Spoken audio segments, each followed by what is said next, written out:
पुत्र है साल्वेग। उसकी मां ब्राह्मणी है।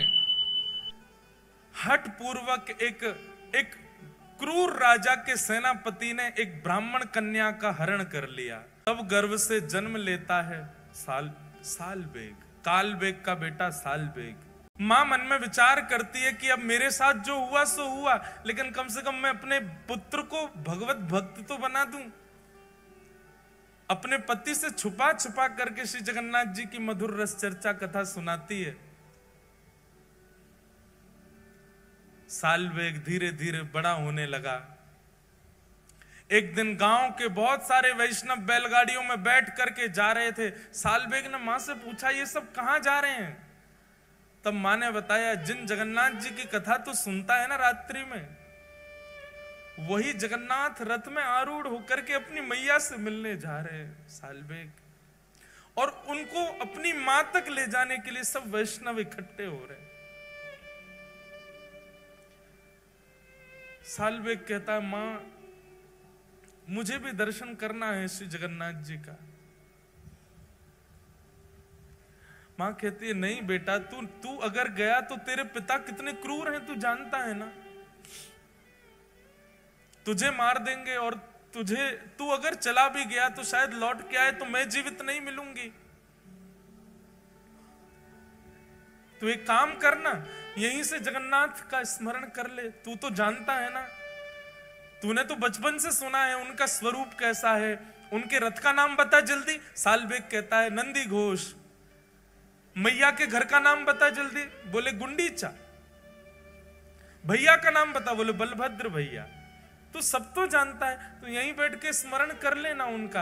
अब तू जाने की अनुमति तुझको नहीं दे सकती मैं।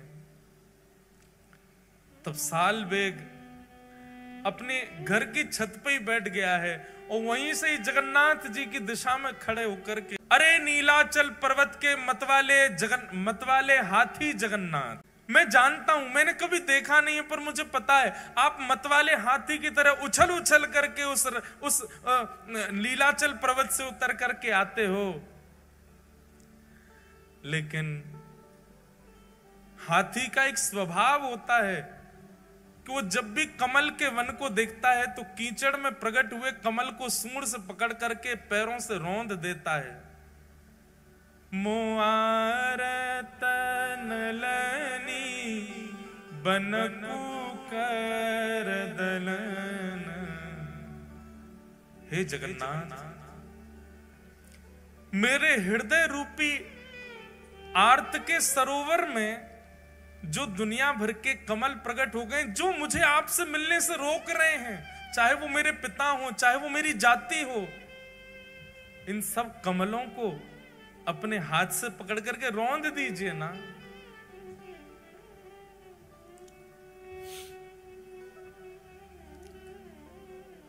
गजराज चिंता कल थाई घोर जले न। गजराज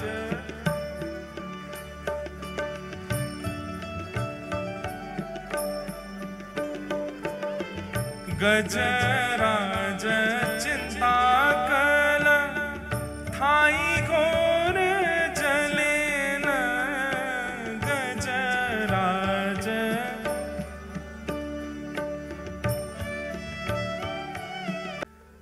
लाखों की तादाद में वैष्णव श्री जगन्नाथ जी के रथ को खींच रहे हैं। आज जगन्नाथ जी का रथोत्सव हो रहा है, सब लेकर के मैया के पास जा रहे हैं जगन्नाथ जी को। लेकिन साल्वेग की स्तुति सुनकर के श्री जगन्नाथ जी ने अपना रथ वहीं रोक दिया। खींच खींच करके पसीना पसीना हो गए सब, लेकिन तस से मस नहीं हुआ जगन्नाथ जी का रथ। उस समय के गजपति मतलब दौड़ करके गया, महाप्रभु जी के सामने प्रणाम किया। आज्ञा करें महाप्रभु, क्या अपराध बन गया, आपका रथ क्यों नहीं चल रहा है? गजपति को आज्ञा करते हुए जगन्नाथ जी बोले, आज की रथ यात्रा में वैष्णव नहीं आए। गजपति बोला, नाथ जहां तक दृष्टि घुमाओगे सिर ही सिर दिख रहे हैं, इतने वैष्णव तो हैं। बोले, मुझे दिखाई नहीं दे रहे हैं। मुझे तो केवल एक स्वर सुनाई दे रहा है, अहे नील शैल प्रबल मत्तावरण मोआरत नलनी बनकु कर दलन। साल बेग अपनी छत पर खड़ा खड़ा मुझे याद कर रहा है, अभी इसी वक्त उसको जगन्नाथपुरी बुलवाओ, तब तक मेरा रथ आगे नहीं बढ़ेगा। वो आकर के जब रथ का स्पर्श करेगा तभी रथ बढ़ेगा। गजपति ने सेना बुलाई, सेना लेकर के गए महाराज, किलोमीटरों दूर, 2 दिन तो पहुंचने में लगे। सालवेग के घर गए, उसके पिता ने खूब रोकने का प्रयास किया, इतनी सैन्य बल गया था महाराज, सबने दूर किया और एक पालकी में सुंदर सालवेग को बैठाया और लेकर के पालकी में नागे। क्या देखते हैं, पालकी पर नन्हा सा बालक सालवेग बैठ करके आ रहा है। भैया सब सालवेग के पुष्प बरसाने लगे। सालवेग तो अचंभित है, वो विचार ही नहीं कर पा रहा ये हुआ क्या। और जैसे ही उस मार्ग में पहुंचा है जहां नंदी घोष रथ खड़ा है, सालवेग ने पहली बार नेत्र खोल करके सामने देखा तो नंदी घोष रथ के ऊपर बैठे जगन्नाथ जी झूम रहे हैं, उछल रहे हैं, आनंद में भर रहे हैं, इतने प्रसन्न हो रहे हैं महाप्रभु जगन्नाथ। और बार बार गजपति को इशारा कर रहे हैं, बोले इतनी देर मत लगाओ, उसको जल्दी लेके आओ, मेरे हृदय से ला करके लगा दो इसको। यहां सालवेग रथ के ऊपर चढ़ रहा है और श्री जगन्नाथ जी झूम झूम करके, मचल मचल करके अपनी बाहें फैला करके खड़े हैं, ले आओ इसको, मेरे हृदय से लगा दो। पैर रख कहीं रहा है, जा कहीं रहा है। उसकी तो स्थिति विचित्र हो गई सालवेग की। सब लोगों ने ले जाकर के जैसे ही जगन्नाथ भगवान के हृदय से लगाया, महाप्रभु जी के नेत्र सजल हो गए और मानो हृदय से लगा के महाप्रभु जी कह रहे हैं, गजेंद्र पर कृपा की थी पर गजेंद्र को हृदय से नहीं लगाया, सालवेग तुझे हृदय से लगाया। चल अब प्रणाम तो कर ले।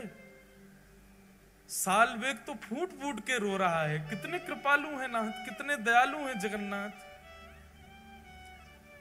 सालवेग ने थोड़ा पीछे हट करके जैसे ही दंडवत प्रणाम किया,